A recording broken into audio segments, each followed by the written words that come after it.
Hello，大家好，我是香蕉，今天想给大家分享一下我这一套骷髅战士炸药流。首先呢，介绍一下这一套的核心机制就是通过献祭把骷髅战士当作尸体，然后使用施暴触发这个召唤物死亡，然后召唤物死亡再触发这个施暴，达到一炸就把所有骷髅战士瞬间全部炸飞的效果，在这个瞬间造成一个巨量的伤害。那么这一套最大的优点呢，就是安全。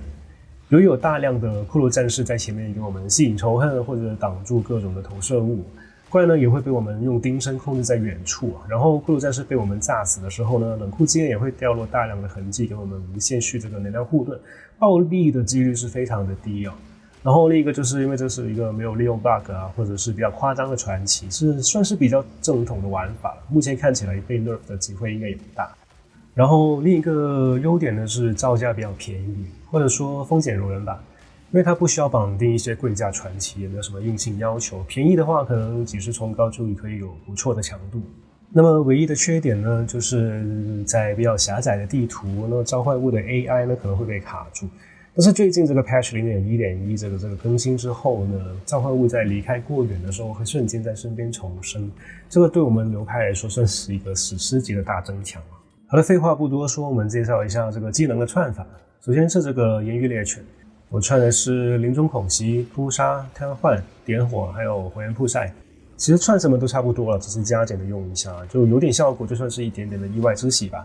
像说我之前调整比例的时候，这个裂痕之主万众归一烈血就让我的狗给扑杀掉了。然后呢是闪现配这个独创减少 CD， 还有命令节奏增加更多施暴速度。这个看个人习惯吧，闪现它不是必备的，但是它不管在生存方面或者是圣所逃课都是非常的好用，所以我个人是必备的。平常刷图呢，我就会开着这个闪现，然后到打王的时候才会关掉闪现，换成这个召唤物死亡时释放。然后来到我们最重要的召唤物死亡时释放。首先我们穿的是一个7级打满品质的尸体爆破，打满品质的话呢，可以把爆炸范围从 2.6 公尺呢提升到3公尺，然后必须要7级是因为我们只需要施暴这个 20% 尸体血量的物理伤害，然后这个 20% 它是固定的，它不会随这个技能等级增加，所以呢我们必须要7级把这个魔力消耗压到最低呢，就方便我们后面去烧魔力。然后穿的是精准破坏、集中效应、野性残暴3个增伤的珠子，最后我穿了一个启发，减少这个魔力消耗。另外呢，增伤宝珠的选择这方面还是要说一下，避免误会。像细之施法呢，原本是个非常好的增伤，但是某次更新之后呢，它就改成就只对自己释放的法术生效。英文说明那边也有 and you cast yourself 这样的说明，但中文这边还没有改过来，所以这个对死亡触发是无效的。然后另外我也测试过分量这个珠子它对施暴是没有作用的。我猜可能是施暴是血量的固定点伤这样子，没有最大最小值的关系，所以它对施暴是也是无效的。最后我要说一下这个启发你说一个只消耗22点魔力的7级珠子为什么要串启发呢？是因为我们的骷髅战士如果数量堆高之后，像我现在有46只骷髅战士，如果我们不带启发的话，每次需要消耗26点魔力，那么炸46次就是需要1196点魔力。然后因为我们穿了这个朝圣者法衣呢，我们的智慧呢不能给我们的最大魔力提供加成，那我就只有766点魔力，然后就会变成我的炸药够了，但是我炸下去是炸不完的，所以我需要一个启发减少这个消耗呢，要变成只消耗16点魔力，那么我现在这700多点魔力呢，就可以刚刚好就把全部战士一次过炸完了。所以如果前期你的骷髅战士还不够多，可能只有10多20只的话呢，你的魔力足够把你的骷髅战士一次过炸光，那这个第5洞你可以暂时先不开，或者如果已经开了的话，可以放个处刑上去，能多少增加点伤害。然后是献祭献祭呢可以让我们把这个骷髅战士当作尸体来炸。然后有个小地方呢，就是品质记得也要打满。它虽然这里没有写但实际上它是可以把这个召唤物复活速度减慢，从减23变成了减18，这样加5%。然后是这个冷库之焰因为我们会堆这个召唤物等级，所以冷库之焰的等级会堆得很高。其实我们这样炸一下，地图上就全部都是这些痕迹，我们的能量护盾基本上都是满的，就非常有安全感。然后是骷髅战士骷髅战士我们只需要3个珠子，就右盾加最大血量，然后召唤物专精还有物理专精，给骷髅战士升级，再继续再加血量。然后骷髅战士的品质呢，对我们来说是完全没有作用的，这个格挡是完全没有用的。所以我们可以先拿一堆我们不需要的技能宝石就兑换成骷髅战士，然后全部开个3洞，就不需要打品质，然后拿去挖，就可以非常低成本的挖出一个腐化等级加1的珠子。然后挖出来之后呢，你可以再用自己最高级的技能宝石把它升上去。对，就虽然它是一个已污染的腐化珠子，但技能宝石还是可以用在它身上给它升等的。就千万不要拿个20级的珠子然后拿去挖哦。就我们现在疯狂堆叠骷髅战士的等级还有血量的话呢，我现在是有大概76000的血量，然后20%的话大概就是相当于15000左右的点伤。然后是一个主动释放的尸体爆破，这个等级最好也是7级啦，不过主动释放的这个要求没有那么高，因为主要消耗魔力的是在死亡时释放的那边施暴，所以这个高一点点也无所谓。然后穿的是征服效果，增加爆炸范围，然后法术回响，这个会让刷图手感更加好。然后呢是这个召唤物契约给我们一个40%的增伤，就我自己体验下来呢，就只需要这一个增伤，也不需要另外再上祭司之法呢，就足够我在刷图的时候用怪物的尸体去炸死其他的怪物。就主打是一个你有多强我就多强，就不管你是 T15 还是 T50， 只要你是同一张图的怪物你就得死。然后我上了一个标记，可以让我们的施暴呢造成一个钉身的效果。在刷图的时候呢，基本上除了王以外，所有的怪物只要你有碰到一下，就算没死呢，也会被钉在原地。最后呢，我上了一个碎骨，可以让我们的施暴呢造成一个破甲的效果。在打王的时候呢，就只需要这一下的施暴呢，王就已经是完全破甲的状态了。后面的触发施暴呢，就全部都是打在一个完全破甲没有护甲的王身上。如果你在前期这个施暴没有开5洞的话呢，这个碎骨其实也可以暂时放下来。然后来到我们这个猴系的部分了，这个主要是打一些高难度王才会用得到，像普通地图王的话就完全用不到。首先是这个灵魂献祭，然后打上消融，还有骷髅之舞增加我们的那个增益效果，然后再打个坚持不懈，增加它的技能持续时间，然后最后一个洞就是随便了，就不开也没关系。然后是魔力暴风，可以让我们再继续增伤，可以打个预谋，然后是闪电专精，然后我们会有一把切换用的辅助之力场上，就不用穿珠子。那么这一套猴系呢，我们就先把灵魂献祭绑定在第一套武器，然后魔力暴风也是绑定在第一套武器。那么我们打王的时候呢，就是先放辅助之力，然后灵魂献祭自动把武器切回来，然后吃个蓝打蓝回满，然后开个魔力暴风，再直接开炸，就这样。这魔力暴风虽然它有个负面效果，是将你消耗的魔力增加到这个技能的每秒魔力消耗，但是因为我们的尸体爆破呢是一瞬间把所有的骷髅都炸光的，所以这个负面效果对我们来说就没有。然后最下面我还预留了一个技能格子，当做一个拓展空间吧，可以尝试一下不同的玩法。就譬如说放个大法师啊，或者放冰墙，或者召唤物死亡时释放冰墙，然后用践踏之血去打移出，诸如此类的。技能方面呢，就先到这边，然后是装备。装备方面呢，我们就只绑定一个传奇，就是个法器的缝纫之光，这个产量是非常的高啊，就一个冲高就到处都有。但是需要挑选一下呢，就是这个精魂提供的法术伤害呢是有一个8到12%的范围，就记得要挑到12%。在我们400-500的甚至更高的精魂之下呢，其实8%跟12%可能就已经少了，就200多的法伤。然后主手的权杖方面呢，那个技能呢是完全不重要的，我们要看的只有这个召唤物技能等级，然后是召唤物最大生命，还有精魂这3样。当然如果有最大魔力就更加好了。但是呢，以现在的市场来说呢，加5召唤物等级有精魂有最大生命的，好像是1-2个神圣石以上吧。但是加4这个技能等级的话呢，应该几个崇高就可以买得到了。那么这个加4跟加5其实它的差距也没有到非常的大，所以你前期就我觉得是可以先用加4的过渡一下了。然后帽子呢，我们就只需要一个召唤物等级加2这个词条。那其他的你想补护盾、补抗性或者补魔力之类的，就看你个人的机体了。虽然帽子它还可以挖出一个召唤物等级加1，那么最好呢其实还是2+1这样一个帽子，但因为那个真的太贵，先不要。项链这边呢，我们要挑一个召唤物技能等级加3，然后加精魂，最好带一点最大魔力的一个项链嘛。当然你前期如果你资金不够，你用个加2，其实我觉得也还好。然后涂油这边我们会涂陨落狂热，加快我们炸药的复活速度。这个涂油我记得还蛮便宜的吧，大概就几十重刀的样子。但是如果你连几十重刀也不想出的话，那么你可以直接在天赋树上面把它点出来，靠得还蛮近的，大概5点左右吧，好像是。然后戒指啊、腰带啊，还有护手这几件呢，就看你是要补护盾还是补抗性、补稀有度，就看你自己选择，就完全没有限制。衣服跟鞋子我放到最后才说，因为它有很多种选择。首先这一套是一个打王的配备就是朝圣者法衣堆金魂，它原本是100金魂的，然后瓦到了121的金魂，我是好像是10重高收回来的吧。然后鞋子是用这个格子便鞋减少这个不死召唤物的保留，然后这个不死召唤物的保留减少，加上天赋上面的减少占用呢，我现在一个骷髅战士36级的骷髅战士，他点一只呢就只需要11点金魂，所以才可以撑到刚刚的46只。然后打王的时候就是靠着46只来个血条蒸发术。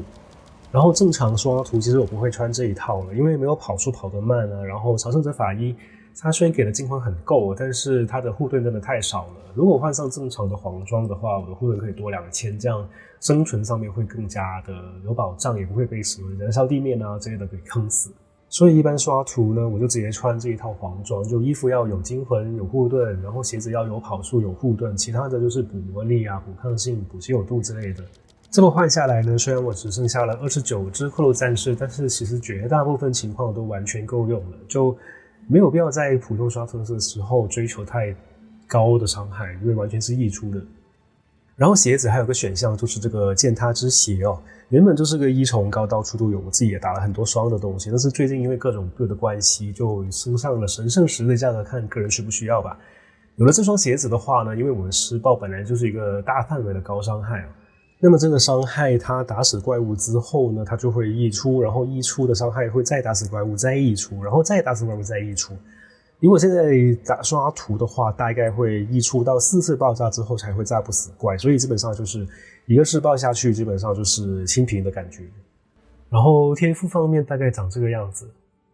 浴火的天赋呢，就选择保留生命换金魂护盾，然后把狗狗点出来增加生存，但是这个流派呢就没有很绑定升华，其他职业用的话呢，可能就少点金魂而已。然后人物天赋主要分为5个方面，优先度的话我会分为先点这个召唤物相关，然后是技能范围效果，再来是能量护盾，之后呢就是这个珠宝的插槽，然后最后才是这个增伤的部分。所以首先我们会来到这一片，把这个召唤物生命、移动速度还有复活速度给点出来，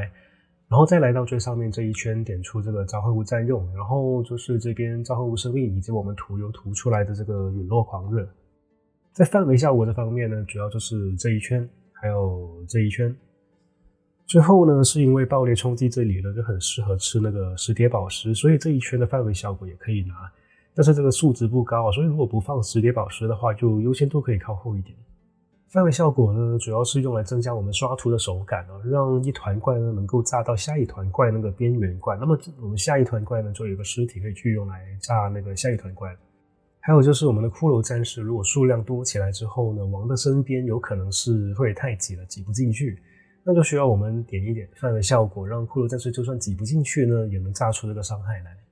然后就是我们顺路拿的能量护盾，以及最上面这边的大量能量护盾，然后就是点出我们比较顺路的一些珠宝插槽。再来就是增伤天赋的部分呢，因为我们的缝纫之光已经给我们提供了大量的增加伤害，像我现在大概660左右的金魂呢，那缝纫之光其实提供了已经将近 800% 的法术增伤。那在这 800% 的基础上再加那 10%、20%， 其实那个效益并没有很高，所以我放到了最后。那么如果要拿的话呢，就拿我们比较近的这一圈祈愿增伤。然后这边这个范围伤害呢，我是为了那个力抗黑暗才点的。如果你没有力抗黑暗或者需要的石叠宝石的话呢，这边可以不点，因为它会减这个范围效果。珠宝的部分呢，主要就是挑有召唤物最大生命 15% 的红宝石。那这边的2圈呢，可以放一个范围大的石叠红宝石，没有的话呢，就普通红宝石就行，就不会差很多，就差几趴吧。除了召唤物最大生命之外呢，红宝石上面还有一些比较有用的词缀像是增加范围效果增加全域物理伤害技能持续时间然后最大火焰抗性，然后血液门槛增加或者武器切换速度都是可以的。然后也不需要特别挑到完美就除了召唤物最大生命，就有一条能用的，我觉得都可以接受了。如果你的资金足够呢，那还可以再上一个骷髅战士加3等级的这个信仰棱镜。目前的话好像是5个神圣石左右吧，就可以把这个骷髅战士冲上36级。除了血量增多之外呢，然后骷髅战士还会再减一点的金魂保留呢，会让你召唤出更多的骷髅战士。然后就是上3颗的金魂聚光谱，聚光谱目前的价格大概就是在1到2个神圣石之间的，好像是。然后这个聚光谱的设计呢，就是你每颗聚光谱可以增加2%的金魂。如果你有3颗的话呢，那么这一颗它提供的其实就是6%的金魂。然后因为你有3颗，所以6再乘以3，所以3颗它提供的其实是18%的金魂。就以我现在的机体来说的话，这3颗其实就是100金魂，相当于9个骷髅战士。最后的就是比较贵的这个12金魂的这个力抗黑暗然后放在这边的话就可以吃到6个核心，总共72点金魂，然后力抗黑暗的金魂是可以被聚光谱再征服的，所以总共其实就是85点的金魂。当然这些信仰棱镜啊、聚光谱啊、力抗黑暗它都不是必要的，它只是增加你的上限。那我在录制素材的时候呢，那个3000万伤害以及各种秒杀王的素材，其实我还没有更新过这些珠宝跟装备，也没有力抗黑暗，只有25到26只骷髅战士。那么所以现在我炸一次的话，我猜应该会落在5000多万到6000万左右吧。好的，我们整个流派的构筑部分就讲解到这边，后面呢还有一些刷图的影片，大家就自行选择观看吧。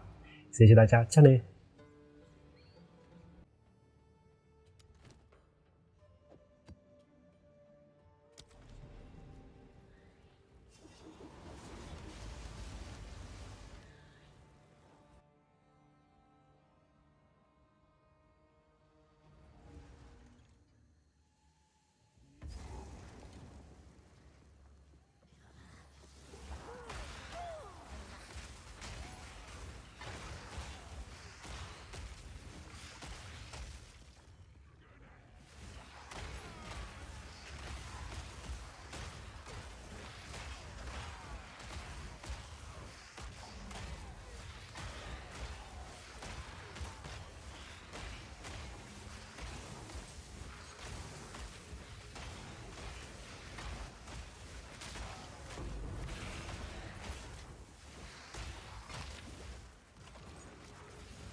Risky.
Good things come to those who die.